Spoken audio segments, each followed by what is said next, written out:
సుధా మూర్తిగారు రాజ్యసభలో ప్రవేశపెట్టిన ప్రైవేట్ మెంబర్ రిజల్యూషన్ ప్రధానంగా 3 నుంచి 6 సంవత్సరాల వయస్సుగల పిల్లలకు ముందస్తు బాల్య సంరక్షణ మరియు ప్రాథమిక విద్యను మౌలిక హక్కుగా ప్రకటించాలి అనే అంశంపై ఉంది. ప్రస్తుతం భారత రాజ్యాంగంలోని ఆర్టికల్ 21 ప్రకారం 6 నుంచి 14 ఏళ్ల పిల్లలకు మాత్రమే ఉచిత, తప్పనిసరి విద్య మౌలిక హక్కుగా ఉంది.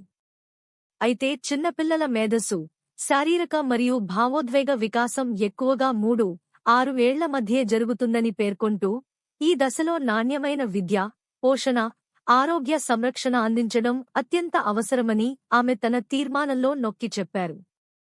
జాతీయ విద్యా విధానంలో కూడా ప్రీప్రైమరీ విద్యకు ప్రాధాన్యం ఇవ్వాలని సూచించిన నేపథ్యంలో రాజ్యాంగ సవరణ ద్వారా ఈ వయస్సు పిల్లలకు విద్యను మౌలిక హక్కుగా చేయాలని ఆమె ప్రభుత్వం పరిశీలించాలని కోరారు.